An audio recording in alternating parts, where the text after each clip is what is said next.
Esto y Les Fartures, con David Castañón. Que adelantas sabiendo mi nombre. Cada noche tengo uno distinto. Y siguiendo la voz del instinto, me lanzo a buscar.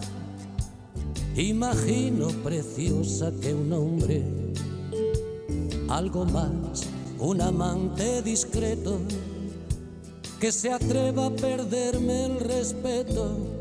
¿No quieres probar? Vivo justo detrás de la esquina. No me acuerdo si tengo marido.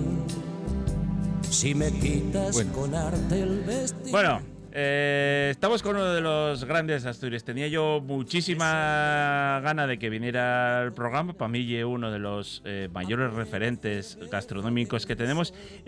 No solo por lo que consiguió y está consiguiendo en el Sol Restaurante, sino porque además un referente, digamos, para unas para unas cuantas generaciones de gente que fue a formarse en hostelería.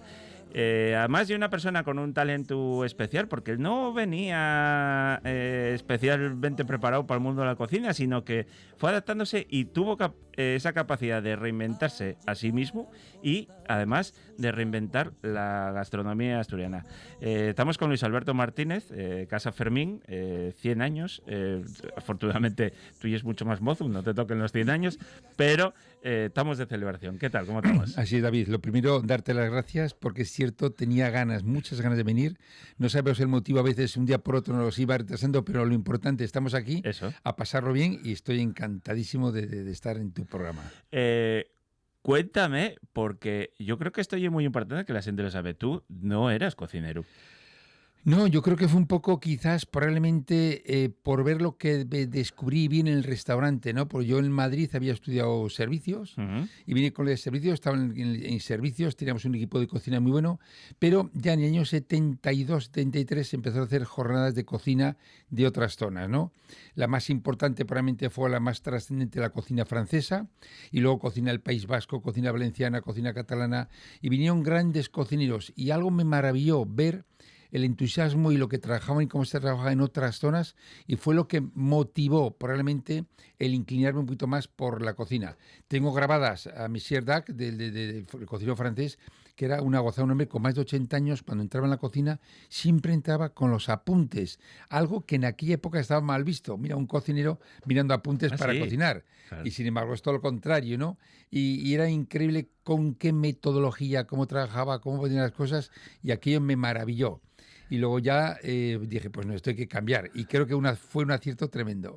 Sí, porque, y es verdad que, tú conociste a María Jesús, tu mujer, que ella estudió hostelería contigo en Madrid, sí. Y por lo que leí, ella es la única mujer que estaba estudiando de aquella, ¿no? En aquella época era la única mujer de toda la clase entre chicos. Y además era curioso porque en aquella época había muy pocas escuelas de hostelería en toda España.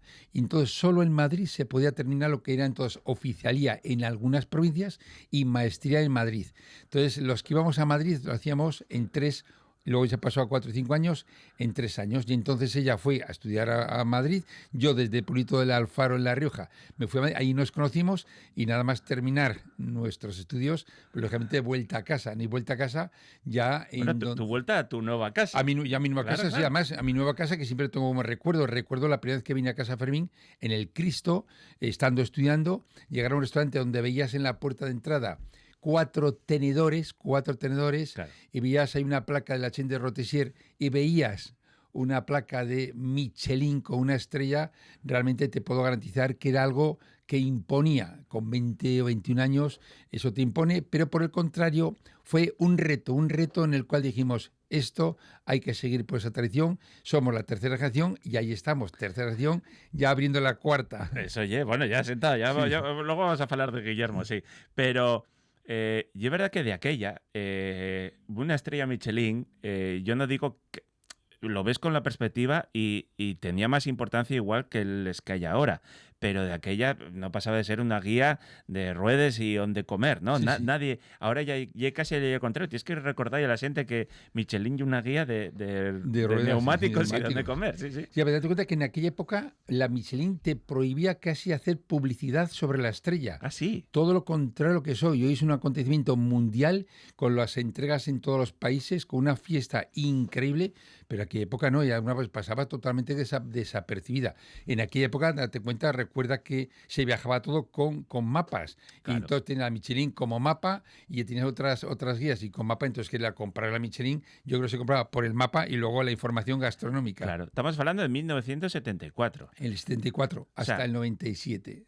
Concepto de, vamos a llamarlo alta cocina, Sí. cocina de vanguardia, cocina creativa, como tú prefieras, no sabíamos lo que era, los asturianos de aquella. Ni los muy poco. asturianos, ni incluso casi los propios restaurantes. Al fin y al cabo, había muchas guías en aquella época, había diferentes tipos de guías, unas con estrellas, otras con sol, otras con puntuaciones, y era un orgullo estar, por supuesto, pero yo creo que no le dábamos la importancia que realmente tenía. Y ya no te cuento si lo trasladamos a los días de hoy, ya es una cosa que es ya un poco, no digo exagerada, pero es un poco ya, de alguna manera, un objetivo complicado. Sí, mercantilizada, diría. Totalmente. Diría yo. Luego, a mí y yo falaremos de eso porque, vamos, yo sí que considero que Casa Fermín es una de las mayores injusticias que tiene la guía y que debería tener un reconocimiento y debería estar ahí, vamos. ¿Sabes qué es el restaurante con más años dentro de la guía? No con estrella.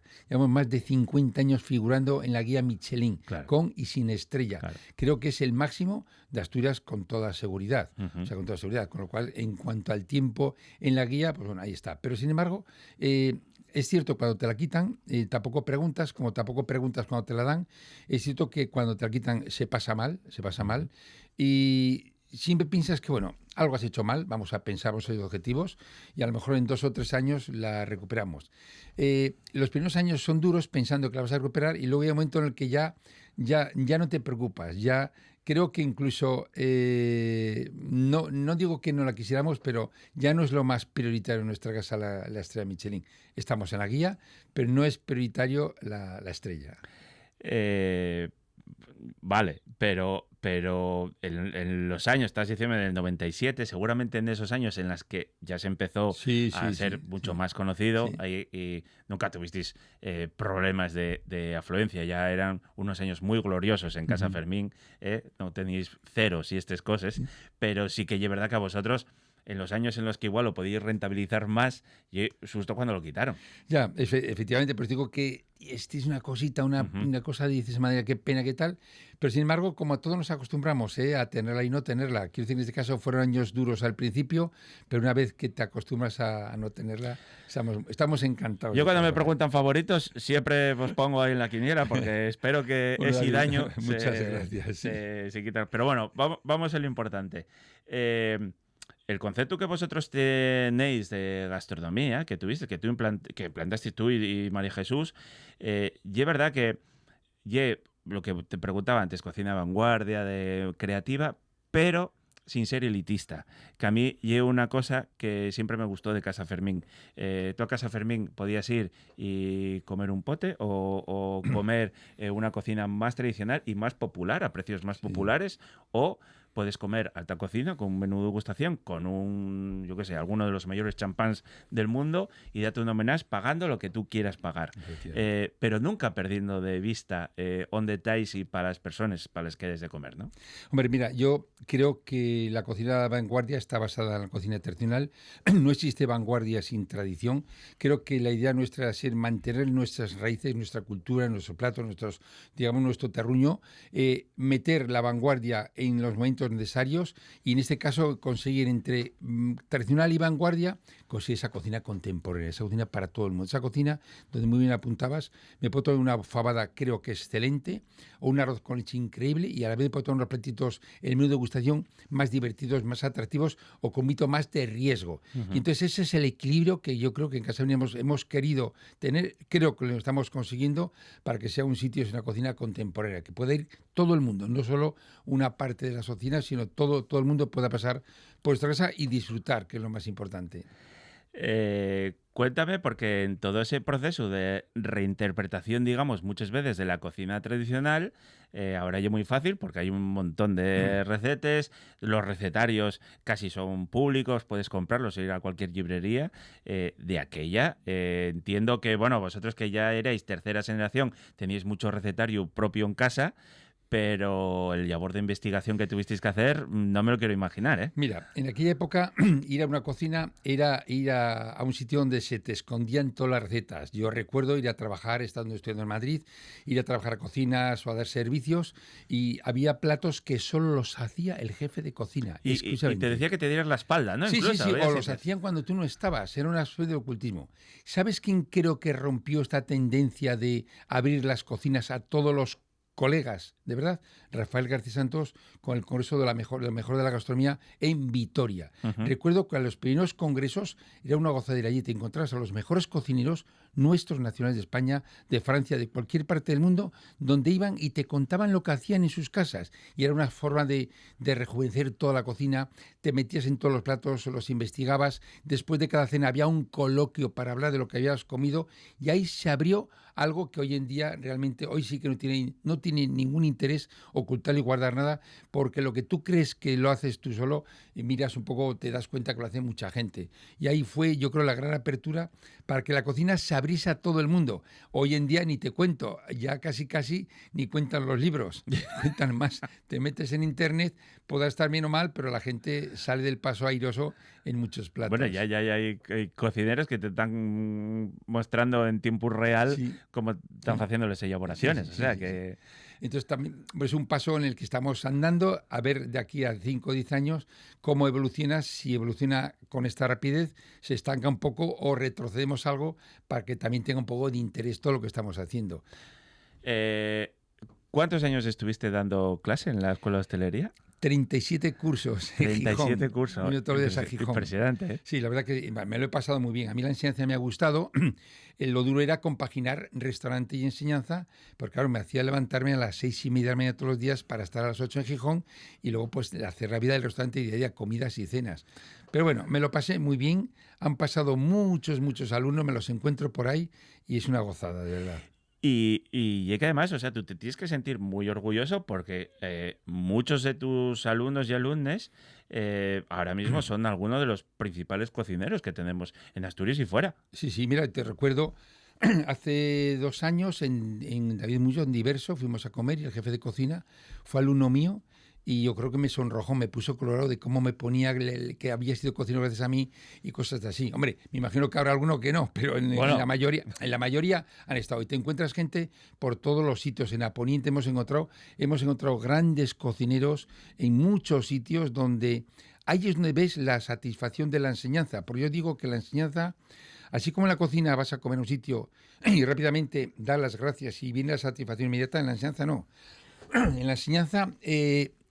tiene que pasar el tiempo para que la gente se acuerde del profesor que ha sido más duro a lo mejor, pero el que más te ha enseñado. Y que te dé valor, ¿no? Y que te dé valor a lo que tú les has exigido antes del momento. Y ya te digo, tanto en Asturias como fuera, hay muchos y es una de las, digamos, esas son auténticas medallas, encontrarte a gente con esa satisfacción de haber estado contigo 1, 2 o 3 años. Y cuéntame, porque claro, en tantos años dando clase... Se pasó por todas las tendencias gastronómicas posibles, desde el esposigue de la tradición francesa, la reinterpretación de la cocina propia española, la vuelta al kilómetro cero y la sostenibilidad, que muchas veces era cuestión monetaria más que de creencia, pero bueno, bien llegada sea. ¿Cómo ves todo eso? Mira, recuerdo que al principio, cuando hablamos de la enseñanza, nos volcábamos en el cambio de la nueva cocina, la famosa Nouvelle Cuisine francesa. En los años 60, en los años 70 vine a Asturias a través de 6 grandes cocineros vascos, y a partir de ahí hoy una reinterpretación de la cocina de una manera increíble, pero increíble fue de pasar a... Es cierto que luego hubo también una crítica muy grande porque se hablaba de platos muy grandes, contenedores pequeños, precios muy altos. Eso fue cuando se hacen las cosas mal. Yo siempre digo que hay 2 tipos de cocina, la buena y la mala. No cocina vanguardia o cocina tradicional, sino si la vanguardia es buena o es mala, y la tradicional exactamente igual. Y fue una evolución tremenda. Esa evolución duró hasta que apareció Ferran Adrià. Cuando apareció Fregadría, rompió otra vez todos los cánones de la cocina más tradicional, la nueva cocina francesa traída a nuestro país, y luego ya cuando se rompió la cocina más vanguardia de verdad, fue con Fregadría. Claro.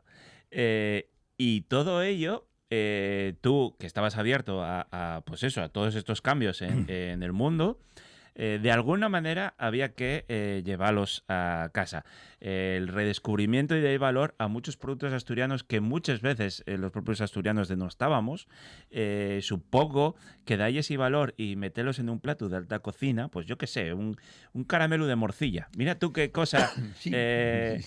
tan dices a priori, tan tonta, ¿no? Pero fue uno de los platos emblemáticos y sigue siendo, ¿no? De Casa Sí, Fermín. sigue siendo. Una cosa además de esto, que a veces son platos que te salen por jugar en la cocina y te Sí. salen de alguna manera. Y esa reinterpretación, además en Asturias, yo siempre digo que lo mejor que tenemos es la despensa. Tenemos una despensa única, una despensa para presumir de ella y hacer todo lo que nos apetezca. De hecho, lo estamos haciendo. En Asturias hay grandísimos cocineros, muy grandes cocineros, que están haciendo un trabajo fenomenal. Y hablando de ese producto kilómetro cero, tiene razón. Antes nadie hablaba del kilómetro cero y se utilizaban. Yo parece que tiene un valor añadido utilizar el kilómetro cero. Totalmente de acuerdo. ¿Estás de acuerdo? ¿Por qué? Porque es una forma de dar valor a lo tuyo, a lo de nuestro entorno. Da igual esté a 1 kilómetro o esté a 5, pero no traerlo de cualquier parte. Ha habido épocas, Claro. ha habido épocas que en las cartas daban platos de todo el mundo, que si el foie, que si el tal trufa y toda cosa, menos los nuestros.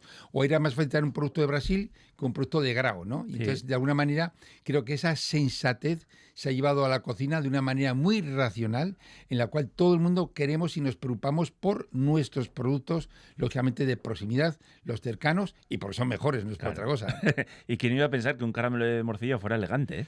Pues mira, un caramelo de morcilla, yo recuerdo, fue un viaje a Madrid, una cosa que no sé, vi una cosa que era un dulce, y claro, le llamo caramelo, y al decirle caramelo, le añadimos algo dulce, que era esa salsa que hacemos de cereza negra para acompañar el caramelo. Dar la forma tiene su intríngulis, porque hay que darle la forma de manera, hay que enrollarlo, atarlo por los costados, congelarlo para poderlo después quitar esa cuerda que le ponemos, y luego acompañarlo con esa salsa de cerezas para que sea caramelo en la forma y caramelo en que tenga un punto dulce. Y ojo, utilizando morcilla no asturiana. Lo hacíamos con la nuestra, pero la morcilla asturiana es una morcilla muy grasienta, Ujú. no nos lo permitía. Entonces lo que hago es conseguir una morcilla de Burgos, una morcilla especial que está hecha con arroz bomba, que apenas tiene grasa, y conseguimos que sea un crujiente fantástico de la pasta brie, y ese acompañamiento de la cereza para que sea el nombre de caramelo, que tenga dulce. Bueno, o sea, y el mayor ejemplo de la trascendencia Sí. de lo que puede ser, ¿no? La cocina creativa, Sí, ¿no? sí. De agarrar algo tan sencillo y tan de casa de toda la vida como una morcilla, Morcilla, sí. y hacer de ello algo excelso. Claro, claro. Así ha sido, además que se queda en todo el tiempo. De hecho, Sí, sí. a veces lo quitamos de la carta. En No, nuestra no, menú de no. degustación siempre lo ponemos. Sí, sí. Y hay mucha gente que viene y nos lo pide, aunque no esté en la carta. Pues es algo como muy nuestro, es muy, no sé, caramelo de morcilla está asociado caramelo a Casa Fermín, con lo cual de Claro. alguna manera estamos orgullosos, aunque sea un plato sencillo, pero su valor es importante. Y antes de volver a casa, Fermín, sí que no quería abandonar tu parte más formativa para preguntarte, vivimos ahora en una época, sobre todo post-pandemia, en la que parece ser, ¿no? que la gente prefiere un poco más tener disponibilidad de tiempo libre, de vivir la vida, que de esa, no voy a decir de sacrificio, pero sí que el mundo de la hostelería y un mundo que reclamaba muchas horas, de no tener disponibilidad de fines de semana, festivos, siempre fue una profesión muy sacrificada, y acabas de contarlo, Sí, sí, sí. tú que lo sabes bien, ¿no? Toda esa evolución, supongo, a ti te pilló dando clase, y ahora con una gran crisis que vivimos de vocaciones y de encontrar personal, tú todo esto, ¿cómo lo ves? Ahora que ya estás echando ahí a tu fío Pues mira, al lo pie. veo además, y con toda la razón del mundo. El estar en la enseñanza tanto tiempo me ha permitido que cuando empiezas ves a los alumnos como muy, muy jovencitos, y luego ves a los padres muy mayores, y ahora ha sido todo lo contrario, ves a los padres muy jóvenes y los niños con unas perspectivas tremendas.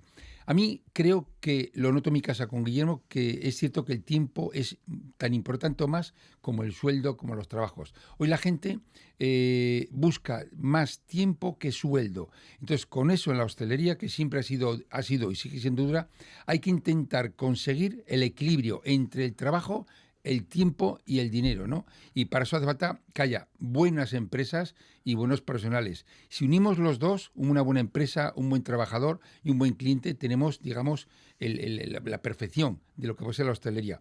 Pero hay que trabajar para que la empresa sea consecuente, la empresa haga horarios justos, que los asegure como tiene que asegurar todo el mundo, y el trabajador, si se encuentra a gusto, va a responder mucho mejor. De acuerdo, completísimamente, vamos. Volviendo a Casa Fermín, cumplimos 100 años. En todo ello ahora damos paso a una cuarta generación, donde Guillermo ya lleva, por lo que decís antes, 15 años cocinando. Ya él se fue de aquello. Supongo que ya a ti hasta te pondrá, no, papá, esto hay que hacerlo así, ya sabes, porque yo ya creo en ello. Pero cuéntame esa transición, ¿no? Como tú lleves años intentando que él también esté ahí, él lo agarró con mucha gana y es verdad que no se notó una diferencia. Incluso él hizo suyo muchas cosas y agarra esa responsabilidad de evolucionar, que yo creo que es lo importante, no vivir del pasado, y yo creo que hay futuro, ¿no?, en Casa Fermín. A ver, mira, yo he vivido muy poquito de la primera, porque Fermín, el fundador, murió muy joven, pero la mujer Ana, pues compartimos tiempo con ella. Luego la segunda generación, los padres de Jesús, Luis y Ana, y luego la nuestra. Y vimos el cambio generacional entre ellos y nosotros fue importante, y ahora entre nosotros y Guillermo y Laura también va a ser muy importante. Pero son cambios a mejor, siempre van a ser a mejor.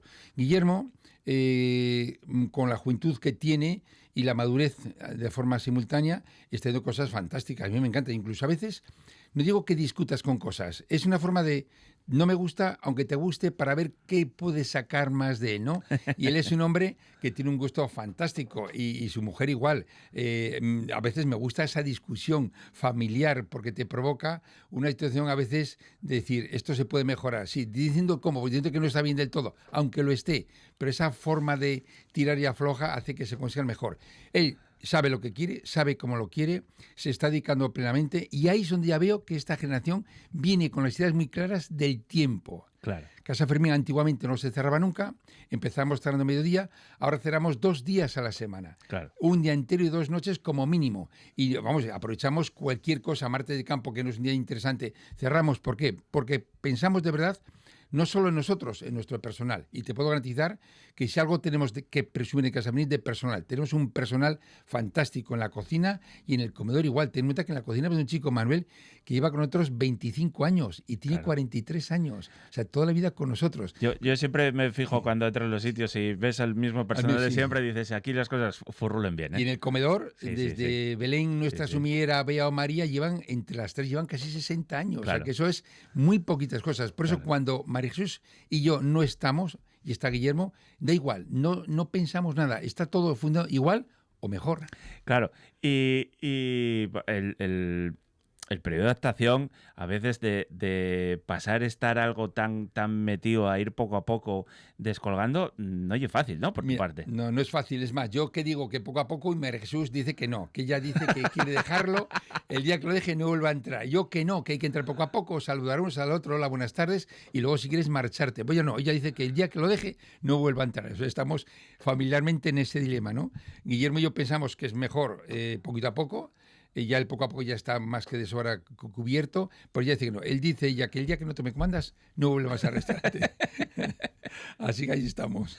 Estamos en pleno centenario. Bueno, centenario más uno, ¿no? Porque la celebración el año pasado, y es verdad que hubo capital gastronómica, seguro que os comieron los eventos, pero este año vais a celebrarlo bien, como Dios manda. Pues yo creo que incluso hasta es anecdótico, ¿no? 100 más 1, no es un poco hacerlo diferente. Entonces este año ya hemos hecho una comida oficial de marcar el punto de salida, y en otoño queremos hacer 3 o 4 cenas con colegas nuestros, amigas de aquí de Casa Fermín, de Fomento, que somos 10 restaurantes que además de colegas somos grandes amigos, y queremos que cada noche, pues 2 o 3 restaurantes, hagamos una cena y recuperemos alguno de los platos de los años 60 o 70, que es donde se marcaron, porque antes de esos años era una cocina muy de casa y no hay tantas cosas, pero sí que intentaremos buscar cosas, no sé, a veces platos que se te han olvidado. Bueno, en Asturias el piscina al langostado Era Ya. un plato emblemático. Ya. Era Y cosa- ahora no lo topes en Ya, ningún no, sitio, ¿eh? En ningún sitio, Nada. que va, que una cosa de las curiosas, ¿no? Sí, sí. Faves con almejas, poquitas cosas. Me acuerdo cuando empezamos a hacer el solomillo o el intercostal cabrales. Me acuerdo cuando hacíamos unas anchoas sobre un aguacate, una vinagreta, en fin, cositas que llevan más de 50 años y sin embargo todavía, si las comemos hoy bien puestas, Están siguen vigentes, gustando. claro. Entonces eso haremos entre todos estos amigos, haremos que sean 3 o 4 noches para recordar Casa Bien con su centenario. Y además, y muy importante lo que acabas de decir, con el grupo Fomento, que aquí siempre se tuvo muy mala fama de que los cocineros no soportabais, que os llevabais mal. Yo luego cuando os veo por ahí, rencillas hay como en todos los sitios, eso ya es lo normal y corriente, ¿no? Sí. Y competencia también. Pero y es verdad que igual no lo supimos vender también, pero siempre tenéis buena relación. Mira, Fomento nació, además la palabra Fomento luego la hemos ido, pues eso, nació para fomentar la cocina asturiana tanto dentro como fuera de Asturias. Se salió, te hablo de los años 80, es que ya son muchos años juntos, 45 años juntos. Desde el principio estamos 2 o 3 restaurantes, está Casa Gerardo, estamos nosotros, está el balneario a través de Miguel Loya con Casa Félix que empezó y luego ha habido muchos restaurantes. Pero yo creo que el valor ideal de Fomento es que somos colegas, pero sobre todo somos amigos.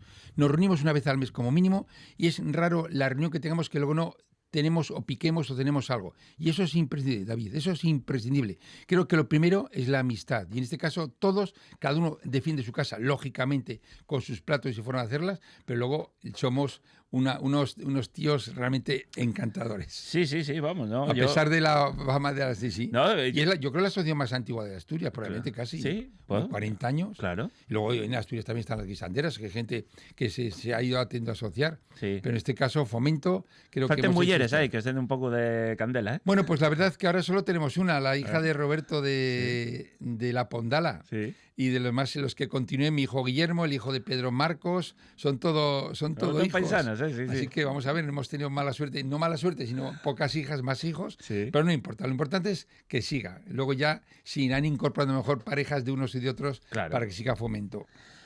Bueno, pues Luis Alberto, muchas gracias. Enhorabuena por estos 100 años, por todo el labor, por todo lo que hiciste. Yo creo que muchas veces no tiene el reconocimiento que debería, no lo damos. Y a mí sí que me gusta que quede aquí patente. Y ya lo digo yo, que esperemos que ahora que, oye, Guillermo viene ahí, bien también con sangre nueva, que esa estrella vuelva a casa y que tú ya puedas ir como comensal a sentarte, disfrutarla y repugnar un poco del guaje, que también ya sabes. No, eso es importante, lo de Claro. repugnante es importante, llegar Claro. y quejarte un poco de todo, Eso, aunque eso. tengas poca razón, pero quejarte un poco hace o motiva que el que está al otro lado piense por lo menos cómo está hecho. Claro. Un abrazo fuerte.